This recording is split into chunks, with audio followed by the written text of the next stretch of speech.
everybody. Sean O'Connor here from Macabre Daily. I have none other than Chris. You know what? Because I suck at my job. Is it Panatier or Panatier? It's Panatier. Yeah. Panatier. I'm Yeah. going to Hi. tell Clay McLeod Chapman that he's pronouncing your name wrong because I talked to him last week and I said I was going to talk to you and he's like, "Oh, Chris Panatier," and I was like, "Oh shit, I'm saying Chris's name wrong." Well, see, I just thought Clay was being theatrical. So, because he kind of says Chris Panatier, and Clay does pronounce things in a very kind of master thespian sort of way sometimes. So I always just thought it was flair, you know? Now I'm going to circle back. I mean, I have this Kickstarter going where we are really putting a lot of money together to try and get Clay some help to overcome his debilitating shyness. Yeah. Have to get him out of his shell. It's really serious. No, it's very serious. We need a horror community intervention, right? He had a picture on Instagram today, and someone must have snapped it without him knowing because he's just calm and still. And I'm like, that's not the Clay I know. Well, Clay shows up, does the Tasmanian devil thing, and then he exits stage left. That's it. That's it. Again, Clay, of course, is a theater guy. So Yeah. that's it. It makes sense. All right, enough about Clay. I'm here to talk about you. You're kind of a 21st century Renaissance man. I want to ask you all about that. You're incredibly interesting. But let's go over your CV first. We've got Okay. The Phlebotomist. We've got The Redemption of Morgan Bright. We have Shitshow Now and Stringers. And then we've got, I just found out today, Worry Box. Yeah, we'll get Yeah. to that. Yeah. But tell the viewers and the listeners a little bit about yourself because you're a fascinating guy. You're multi-hyphenate. Oh, I think I'm just I am rigorously applying my likely ADHD. Like I'm just it's a little bit of like just a Gatling gun and and I just aim it at different tasks and hopefully end up finishing some of them.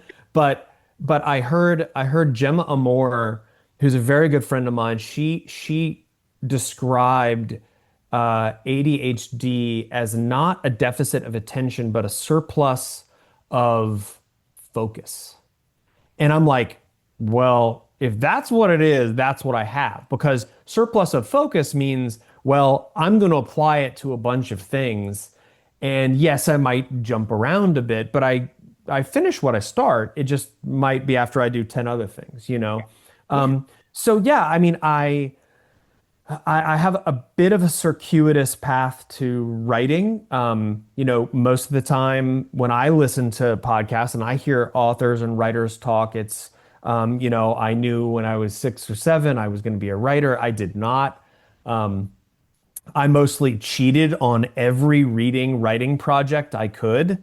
I made up book reports. I didn't read shit. You could fuck right off if you thought you were going to get student grammar school Chris to read something. That just was not going to happen.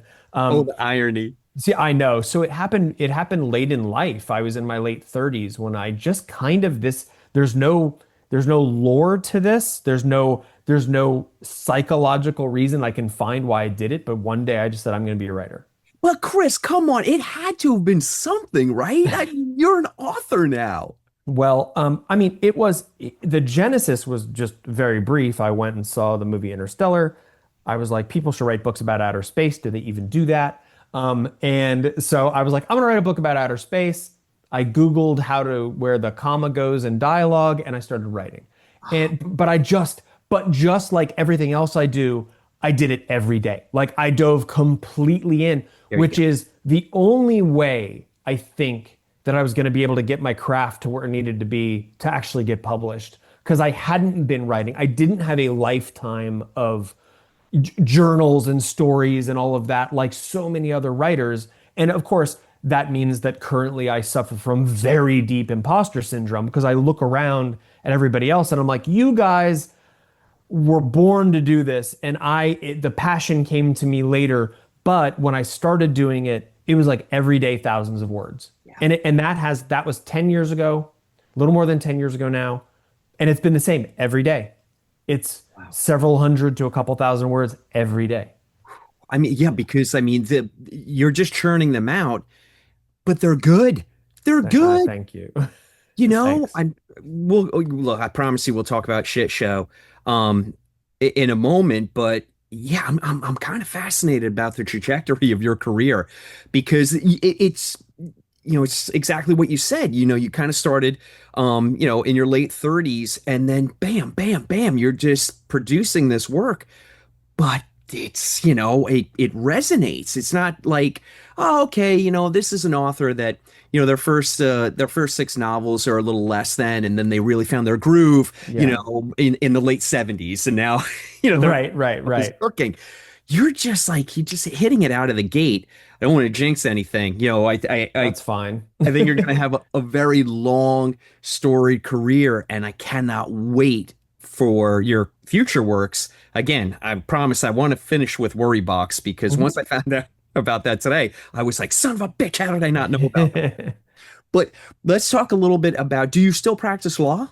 Yeah, so I do, but not to the extent I used to. I did it for about 20 years before I took a step back because what I did was try cases all over the country, traveling constantly, being away from home.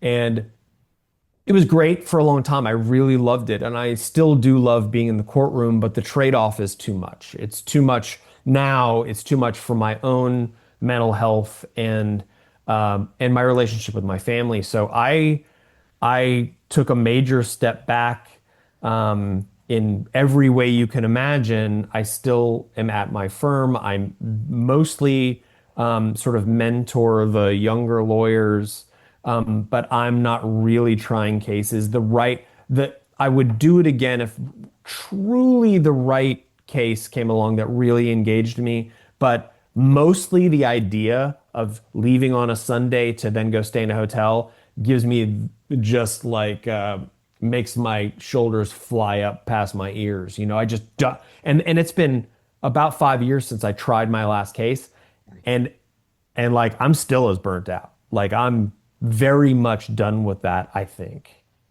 Well, I mean, look, I hate to put it like this, but we benefit from that because now you've diverted that skill and talent towards something else. Here's my half-ass theory from what you just told. Yeah, okay.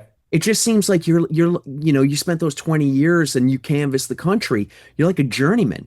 And maybe you weren't even aware of it, but you're collecting these stories and these people and these situations, and then bam, I mean, you really just are producing great work. Well, I appreciate that, but I think you're onto something, which is that I was definitely filling the tank, so to speak, in those years without really realizing it. And a lot of like the last thing I want to write about is law, but it certainly helps to know it. There's some elements of like legal stuff that come up in the redemption of Morgan Bright and elsewhere, but I was doing these cases where I had to learn a lot about epidemiology and medicine and geology and statistics and just all of this science stuff that I actually really enjoyed learning about all that. And then if I need to pull on something that maybe I've done or seen in the past, I know where to go and I kind of know how to talk about it. Yeah. So it's been helpful in that way. And then of course, I have always represented people. Most of my clients are very, very blue collar people who most of them sadly are dying of a terminal cancer. And these are the people when you talk about salt of the earth people, these are salt of the earth people. And so sometimes I try to give them some attention, and that's where the character of Poppy comes from in Shitshow, is she's one of those people I think of. You did a fantastic interview with Anna from Anna Rose Reads. Oh, you listen to that? Yeah, Anna's great. She's just I'm actually having her on for like a spotlight series Killer, awesome. because I just think she's doing such great things for horror and for Yeah, authors. So she, yeah. yeah. She's just an absolute gem. I've been on there 2 times. I have so much fun with her. And she also is a getting back into art. Like she used to draw a whole bunch and now she started to paint again. And it's really cool seeing her kind of do that too. So she also is one of these multi-talented people. And I think she works at a law firm, actually. Yeah. Yes. Yeah. But you'll have to talk to her all about that. But you, look, I promise we'll talk about shit show, but you do incredible art as well. So was that Thanks. just another facet that you needed to explore, or have you been doing that since childhood? So that is the more sort of stereotypical case. Like I've always been doing art, but I will say that it wasn't until about 2007 or 2008 when I was just about 30, early 30s, and I finally got over my crippling laziness. So it's really, I'll tell you, 20s, Chris in his 20s would look at Chris now and be like, who the fuck is this guy? Because when I was going to law school, I had to write over a whole semester a 30-page paper. And I thought that was the greatest crime against humanity, that anyone would require anyone to write 30 pages of anything with pictures. Okay. And how dare they? And I have a book coming out actually end of February that's 500 plus pages. And I wrote it 3 times Oh my, to get it right. And so now, like, when you write steadily. It's very easy to put a bunch of pages out. So man, with the art, I decided to actually try to be good. So I was like kind of phoning it in, but I wasn't really selling it or anything. I was an editorial cartoonist for a little while for the school paper, but I wasn't doing anything real serious until I started doing album covers. And then I was like, oh, a lot of people are going to see this. It needs to be good. So I actually really had to work on my craft and like get good. it is good. Everybody go to chrispanatier.com. That's where everything is, right, Chris? Yeah, there's links to everything there. Yeah. Perfect. It's good. Really good. I'm Thanks, very man. impressed. All right, come on, man. We got to talk about this novel. I know, just because I listened to Anna Rose and I listened to you on the ARG party, I know that Mhm. basically the elevator pitch is that we have a latrine technician, versus a dark carnival. But would you mind telling our viewers a little bit about Shit Show? Yeah, so I mean, basically, the non-spoilery sort of cover copy is that our main character is Sunday McWhorter. Um, he lives with his elderly mother who is suffering from dementia in the trailer park. He needed a job with flexible hours and a company vehicle so he could better take care of her. And the local sanitation company was hiring. And so now he drives around a tank truck and sucks shit out of porta potties. And as we like to say, the job stinks. But it works. It's It what he does. needs. It's what he needs. And come county fair season, traveling carnival season in the fall, body parts start being found in the porta potties that he is charged with cleaning, while at the same time people start going missing. So is it a human trafficking ring? Is it a serial killer? Or is it the ghost of a 1930s era carnival coming back for revenge? I don't know. Multiple choice. I don't know where you're leading me. You're leading the witness. I don't know where this is Yes, going. I was. So that's basically the pitch. It's so good. It's such a fun novel. It really is. All right, I can't contain it any longer. I think this novel is going to be very successful. I think it is already destined to become a cult classic. Oh, thanks, man. Chris, I'm not joking. I think maybe like it's going to have a moment right now just because I'm reading the reviews, myself included. Spoiler alert, it's going to be a love letter. I Oh, thanks, man. love the novel. It just connected with me. It was like a little bit of early Coen Brothers. Yeah, I felt. Yeah, that's Like that we great. were Yeah. talking about it. I felt a little H.I. McDonough, but now I'm feeling like a little bit of like Bruce Campbell to Mhm. Sunday as Oh, well. hell yeah. That's a Right? great. No one has said that yet. And like, this is my boomstick. Like, oh my God, dude. I'm feeling it. Yes. Yeah. Yes. Only Sunday's a little bit less coordinated, Yes. perhaps. Yeah. He's such a great character, but it's everything works in this novel. The setting is fantastic. Like you could feel the heat and you can feel the dust and you can look, I mean, we can't not address it. You can smell the shit. You know, Yeah. Yeah. I mean, these are porta potties. Yeah. it's a visceral novel, but it's also incredibly heartfelt as well because we have, I mean, Sunday is he's a noble man. I mean, he's really Yeah. trying his best, and maybe he's not, he's a little ill-equipped to deal with all of the things that land in his Yeah. lap. Thank goodness for Miss Poppy, but Yeah. he lands in his lap too a little bit, like he's Yeah. gonna Yeah. corral her. Cast of characters are phenomenal. I apologize, Chris. I can't help it but put things in cinematic terms. No, no, that's great. Yeah, really. Like I was feeling the Coen Brothers vibe and the the Bruce Campbell vibes, and Hmm. it just really really works. I want to circle back to the heartfelt aspect of the novel though, because and I'll ask you flat out. You're doing interviews, you're going on podcasts. I'm sure you've got events coming up. I would have named the novel Shitshow as well. I couldn't Thank help you. but do it. You have to. You have to. It must be. Yeah.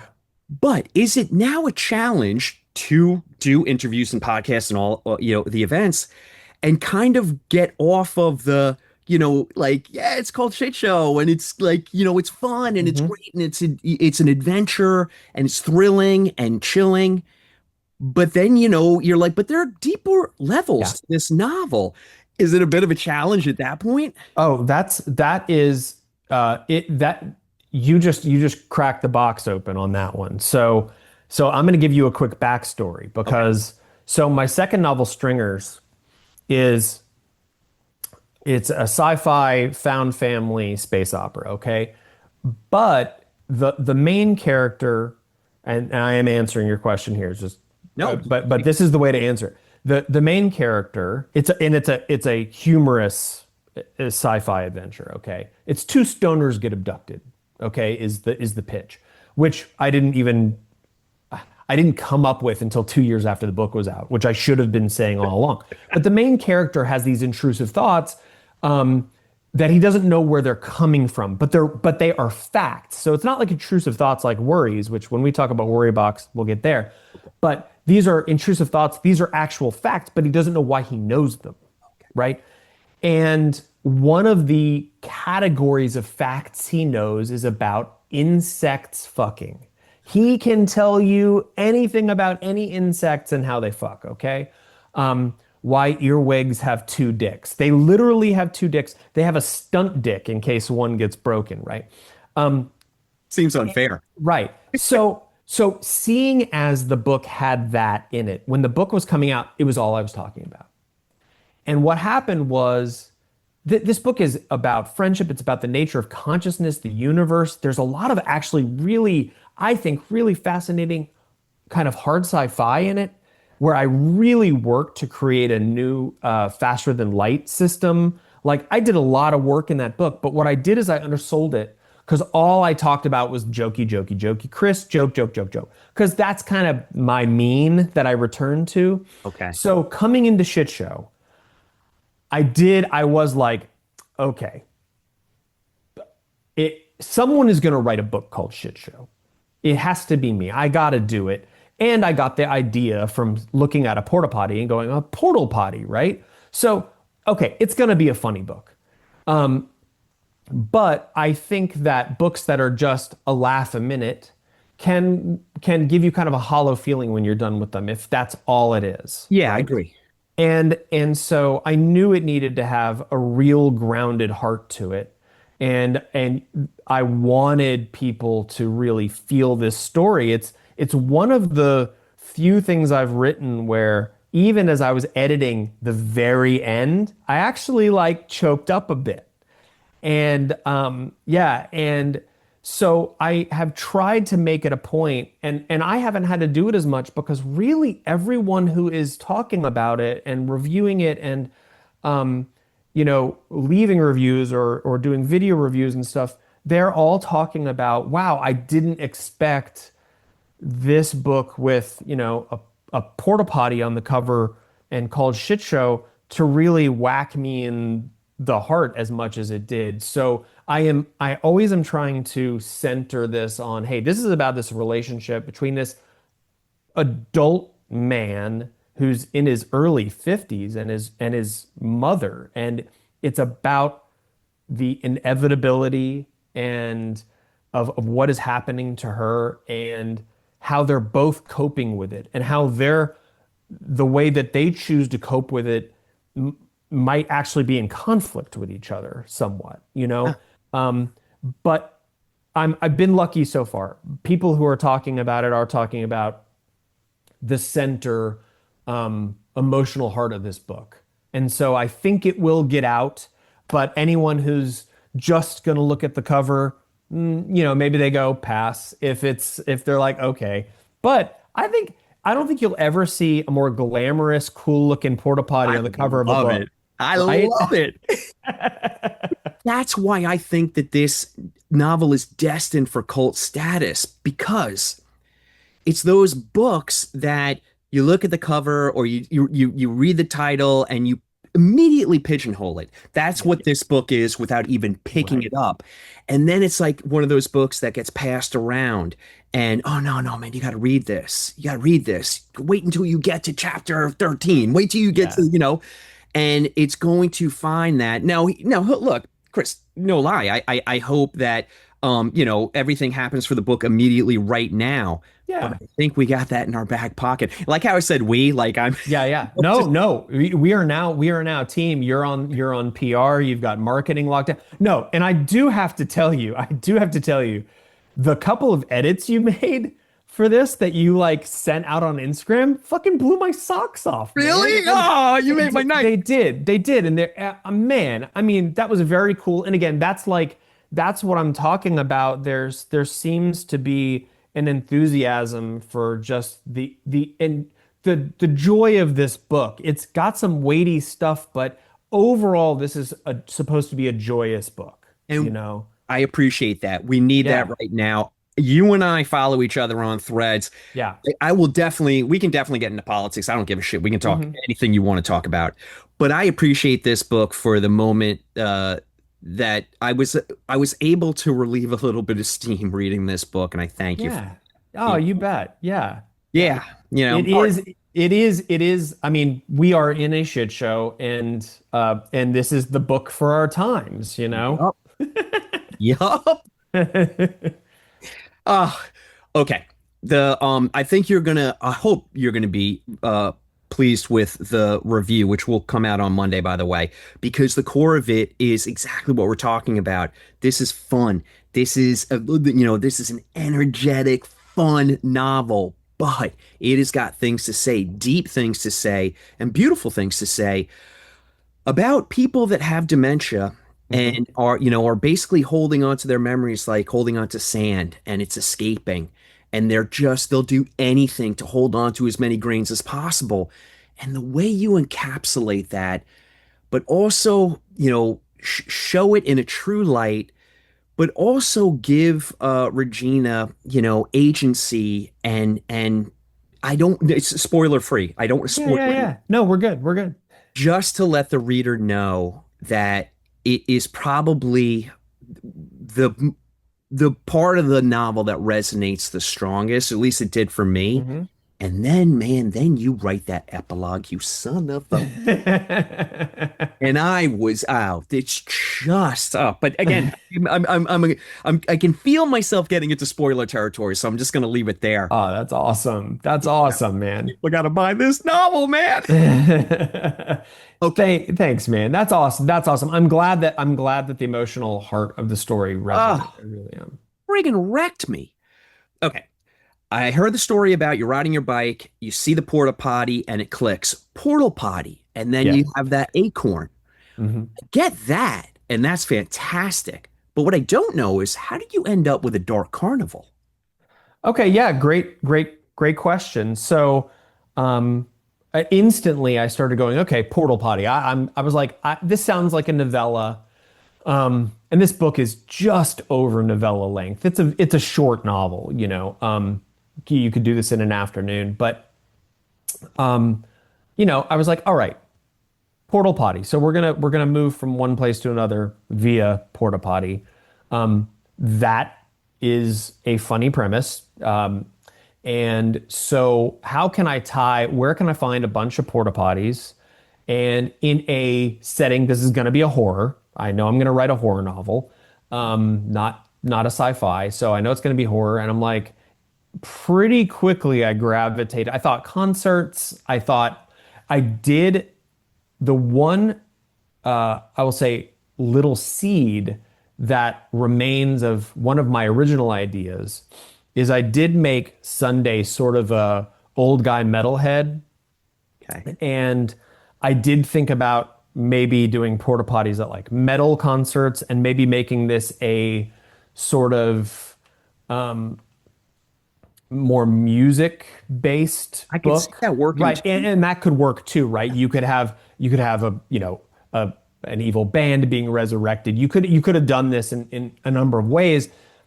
And I thought about that, but then I was like, you know, I w- I what do I do with the people that are, abducted? Do I put them in the band? Like what do I do? And then I was like, wait, carnival rides. Like this is, and then you get all the creepy, you get the janky music, you get the bad food, you get all the smells, and I was like, okay, this is where this has to go. It's gonna be a dark carnival, and we all associate, I think, county fairs and carnivals with the fall. So that, unlike the music potential one, this one is Halloween season. And I wanted this to be a Halloween book, even though it doesn't take place on Halloween, but it takes place. We all know that feeling, the change in the air, the way it smells, the way the angle of the sun changes. You're like, it's fucking party time. Let's go, Yeah. you know? Oh, that's fantastic. And it works so well. The season that you set it in, the carnival itself, I mean, you have a blast taking all the things we're familiar with in a carnival and making them deadly. That must have been so much It damn fun to was. write. It was. Yeah. Okay, I have to ask you though, you've written sci-fi. You seem to have settled comfortably into horror. And I mean, Chris, you're absolutely at this moment, and you can be humble if you want, but this is happening. It's happening in real time. You're making a name for yourself in horror. Oh You man. are absolutely part of this new exciting group of writers. And I mean, look, I know just from StokerCon you're hanging out with almost all of them. And it's really exciting. And I love the community that you've all built and the support that you give each other. I think that that is so. I was around during the 80s. The 80s had a great boom of horror, but it wasn't really diverse. It was Hmm. middle-aged white guys. There were, the authors didn't get a chance to find diversity. I'm sorry, readers didn't get a chance to find Hmm. diversity. That's different now. There's Yeah. so many different avenues for any reader to go down where they can, pick up a book and see themselves reflected in it.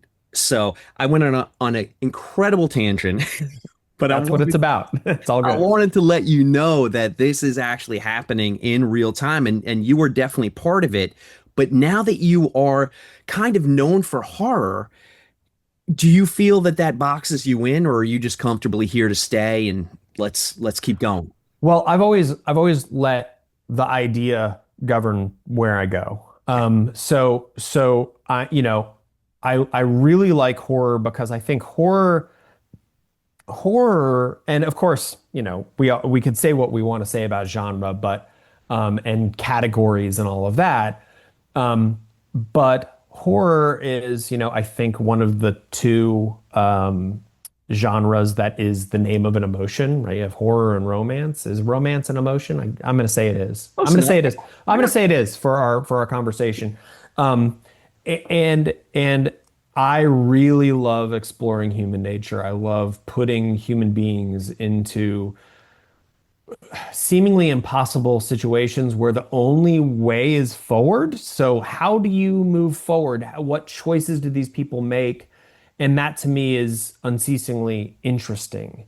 Um, but I also like to up the stakes, and I also like, a sense of wonder. I like to explore. I like to try to scare myself.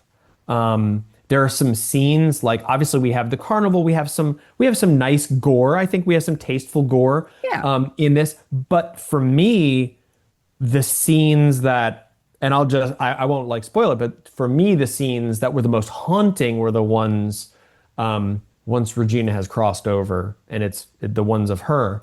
And and so I try to create these very eerie visuals that people can hopefully see in their mind's eye. And horror really affords that. Now, I will say that I think science fiction, I think space is horror. And to the extent that I jump back to anything that's sci-fi adjacent, I could easily see myself writing a space horror novel, Okay. Ooh, I would love that. very easily. Yeah, I would too, I think. So I could definitely see that. And like I said, there's one coming out next year. It's been kind of on the down low, but a few people have we haven't even officially announced it yet. So I'm not going to tell you exactly what it is, but I will tell you that there are hints out there because some pretty big name authors have kind of mentioned it before like we were necessarily ready, and Chris heard it's actually pretty cool. I will talk to you afterward. Okay. I will tell you. But we're still trying to figure out how we're going to announce this thing. But it's trickled out. But that is a horror fantasy. And I don't really see myself jumping back into fantasy anytime soon. But that one had to be told how it was told. Oh, I love it. Yeah. Love it. See, this is what I'm talking about. I'm here. I'm going to shamelessly name drop. I was talking to Philip Fracassi last week, and it was the same thing I'm going to say to you. You're doing a little bit here, a little bit there. You're jumping around Yeah. in genre and subgenre, and no one can really, no one can grab you. You're Yeah. always one step ahead, and I think that's really interesting for a writer. That's fantastic. I can't wait. Yeah. Yeah. We'll come back to Phil when we go off. Okay. All right. That's good. That sounds good. Okay. I have to ask you because I'm just curious for my own sake. As far as dark carnivals go, you more of a Bradbury guy or a Clive Barker guy? Well, so Or none? again, so here's the thing. So you know that my great shame from listening to Neil's podcast is that I had never read any Stephen King. So I am doing another podcast. I'm doing Books in the Freezer at the end of September with Stephanie. Stephanie, are you kidding Yeah, me? yeah. And we're doing Dark Carnivals. Now, here's the thing.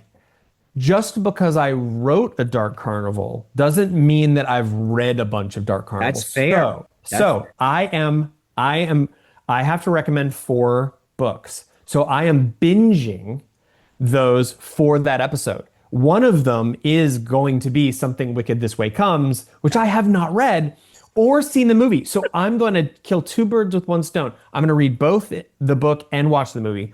I have read Hyde by Kirsten White, and I'm currently which is like that one is like super. Would you call it supernatural? Maybe supernatural cryptid demon thing in a park, generational curse in a theme park, which was crazy. And then the other one I'm reading right now is Fantastic Land by Mike Baca, right? So I'm reading that right now, and that one is actually like making me gag. Like that one is great. And then I have Well, I don't want to spoil all my recommendations for No, her don't, pod. no, But no. anyway, so those two I am in right now, and I have to read something wicked. You're a So great guest. I cannot wait to hear that on that it'll be fun. podcast. I have been listening to, again, this is like a dream come true, honestly, because um I didn't I'm still, Redemption of Morgan Bright, which was my first full-fledged horror, came out in 2024. And the way that, like you mentioned, this community, the way that I've been treated in this community has been like just so sweet. And getting invited on these podcasts that I have been listening to as a major fan for so long, right? Is just, and now I'm like, don't fuck it up, Chris. Like, you got one job, dude. Don't fuck it up. So, I just the chemistry between you, Neil, and Matt on Talking Scared. You just so the viewers understand if they haven't listened to it, and you should, shame on you. You guys you're doing the entire Dark Tower series. yeah, yeah, The most recent recordings were you guys just kind of on an offshoot read The Stand, which yeah. is like, I mean, talk about that's it's a tome. It's so massive. It's a monster. Yeah. You guys did such a great job, but I love your role in it because you're kind of, you're like, yeah, these guys are madly in love with this book and this series, and I can give or take some of this, and I love that about it. The dynamic is fantastic. It is a fun dynamic. It's also very intimidating because Neil and Nat are like scholars of King, like utter like academicians, and I am a noob.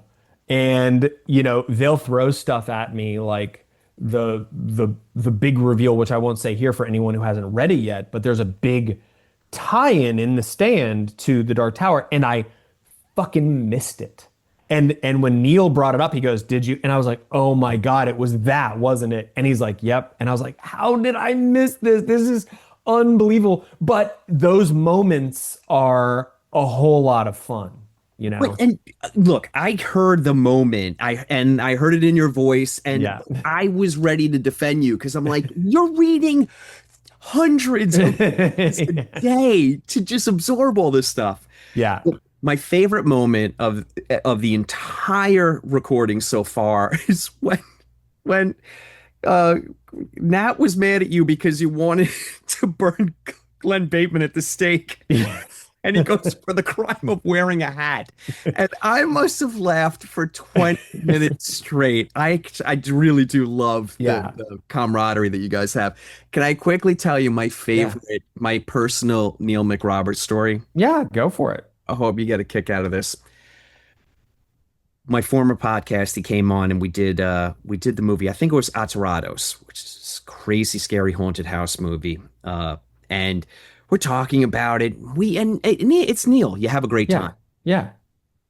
Neil mentions that he wants to do this documentary. I can't even remember what the documentary was about, but I was so like high off the fumes of having a great time with him.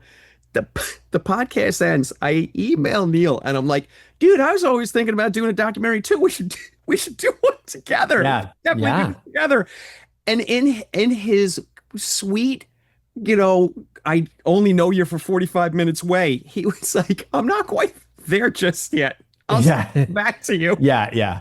And then, like, when the endorphins and the adrenaline settled, I was like, what have I done? Yeah. What have I done? Yeah, I have done that kind of stuff all the time. All the time. Yeah. I am like just waiting. I was at Dark Ink at Doylestown Bookshop 2 weeks ago, which was awesome, with all these writers that I've like looked up to and are just, like hyper successful horror authors. And I'm just waiting for the dumb thing to come out. Like, it's gonna come out, and it did. And I'm not gonna repeat it here, but it did multiple times. at Doylestown on the one day? Yeah. Oh, yeah. I mean, well, over 2 days, plenty came out. Luckily, most of it wasn't in front of a live studio audience, but it was in the company of some other writers. And it wasn't, this is nothing, it wasn't anything problematic. It was just Chris being so open. It You happens. know, I share a lot. You feel comfortable and you're like, oh, we know each other now for 36 minutes. Yeah. Of course we're best friends. Let me tell you Well, this. Get it. the good news is that a number of them in subsequent communications have made little nod jokes to it, you know. So it came off fine, I think. Yeah. I love that. I love the callbacks. They're gonna Yeah, get you now. yeah, they're gonna get me. I mean, that's baked in. Oh, all right, let's talk about Shit Show. Macabre Daily is going to support it with the review.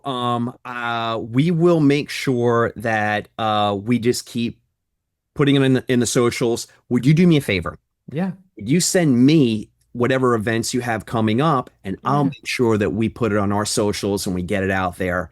I want every single person to read this book. I want every single person to experience it like I did. It is absolutely now one of those novels where you grab a buddy and you're like, put down what you're reading. This is what you need. That is that again, this is where I get like a cold sweat because it's just these types of things are not things I really ever expected to hear when I was, looking up where to put the comma. So I really appreciate that. I really do. And everything you've done and everything you and Macabre Daily are doing is just lovely. So I'm very thankful. You are very welcome, and it's far from over. You are now, I was just saying this to Brian McCauley. You're now a key under the mat Oh man. guest. Whenever you want to come on, you just let me know. Whatever you have to promote, you let me know. I'm just thrilled for your career, and you're a good, fantastic, solid writer. And I Thanks, get man. excited about the work that you have, which leads us to where you Yeah. Yeah, let's go. Yeah. Yeah. what's it about? It's a book about a box. So this one is very easy to spoil. So I can't say a lot about it, but what I will say is that um, this is this is about a family who moves into a house. Never heard that before. Um, they have it's two parents, mom, dad, 9-year-old Drew, who is described by her mother as a 9-year-old retired hipster, and 11-year-old Layla. Layla is a foster child, Okay. and Layla has intrusive thoughts, and they are blisteringly awful intrusive thoughts, Okay. and everything goes fine. So that's And the end. No need to purchase. That is worry box. But that is basically the setup. Is we have my. I'll give you a little bit more. There was at StokerCon in 2023. I was watching a panel, and the panel was called Death to Tropes. And they were talking about all the different tropes. They were talking about haunted houses, right? And they were like, all the haunted houses, all the house stuff, it's been done, right? Like what else can you do? You can tell the same story from different angles, kind of, and you could flavor it differently and all this, but maybe it's done. Someone just kind of threw that out there. Like devil's advocate, maybe it's all been done. And I was like, challenge accepted. yeah. And basically, I wanted to see if I could write a horror novel where every character in the novel is good and it still goes bad. Oh, Chris, come on, man. This is like catnip. Okay. Okay. Yeah. Back on to talk about this. Yeah, we will. Yeah, absolutely. Let's All do right. let's do it. Yeah, that one comes out in September 26th. So about a year. Okay. All right. Well, hang on. I'm getting you back on before that, but okay. Yeah, yeah, sure. Anytime. Anytime. Look, I say this. I may have sometimes crippling imposter syndrome, but I am an attention whore. So I will come on anytime anyone invites me. You got it. You got it. I love talking to you. You're a fantastic guest. Okay. Before I let you go, is it okay if I just pepper you with some questions? Let's go. We'll Yeah. do a little free association real quick. Don't even think about it. Just give me your answer. Okay. Sure. Okay. Favorite horror movie? Bring her back. Ooh, okay. Oh man, yeah. I mean, I felt that in my kidney. Okay. Oh, that was a Yeah. tough one. That one unseated Hereditary for me.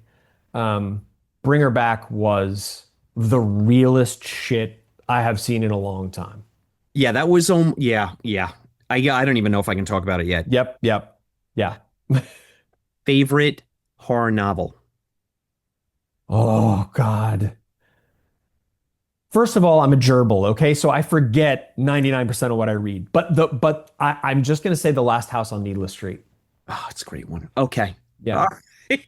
By Katrina Ward. That one, whenever I find myself just in a snap having to recommend one, that's it. I'm always talking about it. It still has just stuck in my bones since I read it. It is such a vibe and a mood read, and it just hangs on you in the best way possible. Yeah. You Yeah, know? that one is Oof. great. Yeah. Okay, and to tie this into shit show, last one I promise. Tie this into shit show. Favorite carnival ride? Ooh, okay. Well, if you are looking for a modern day Russian roulette, it would be the Himalaya. The Himalaya is the best because they play loud music. You go 5,000 miles an hour, and one out every 10 times it's going to break. Okay, so the Himalaya is like for me the absolute best ride. I would say a close second would be like the Tilt-A-Whirl. But the Himalaya, man, that is metal. Yeah. Yes. I love the answer. Okay, and yeah, you just said something fascinating. Carnivals are, I think, our fascination with them. They are Russian roulette. They are Russian roulette. Yeah. They are going to break down. Yes. In the back of your mind, you kind of know, like, is this my time? And it Right. ups the stakes. I mean, think about it, man. Like, think about it. Like, the sun is setting. You're walking in from the parking lot. You're like, it's gravel. You're walking in. You're going to the ticket stand. You start to smell the smells.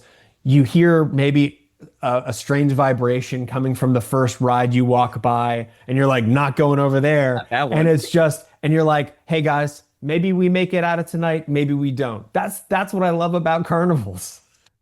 Tonight's the night we live life to the fullest. That's right. Carnival's got everything, just from like, an audible spectrum. It's got laughter. Someone's always crying, Yep. screams of delight, maybe screams of terror. It's just got everything, shouting, screaming. It's Yep. all there. I love it. Yep. I love it, but I'm too old for the rides. I mean, no, I know. I think the better way to put it, not too old, too not ready to die yet. That's Like better. I like that one. as we get towards our golden years, the time we have left is much more precious. So we're not willing to necessarily put it into the ride over there with that looks like it hasn't been oiled in a couple years, you know? Yeah, I don't want to spend $6.50 for my death. Yeah. I want it to be a little more than that. Yeah. Chris Panatier, this has been an absolute delight. Everyone go out and buy Shit Show. It is a heartfelt, thrilling, chilling, darkly funny novel. And it is, this is used too much, but it is spooky season. It is the best spooky season book you could get your little grubby hands on right now. Oh man, thank you. Thank you so much. It's out today. Everybody, please look below. You'll see the link on where to purchase it. Sobelo Books, thank you so much and Chris, thank you so much for the advanced reader copy. Yeah, of course. Loved every page of it. I'm going to have you back soon because I really enjoy talking to you. Yeah, man. Hey, this was awesome. This was a super fun interview, and I will come back anytime. Sounds good. Have Thanks, a great Sean. night, Chris. Take care. Okay, you too.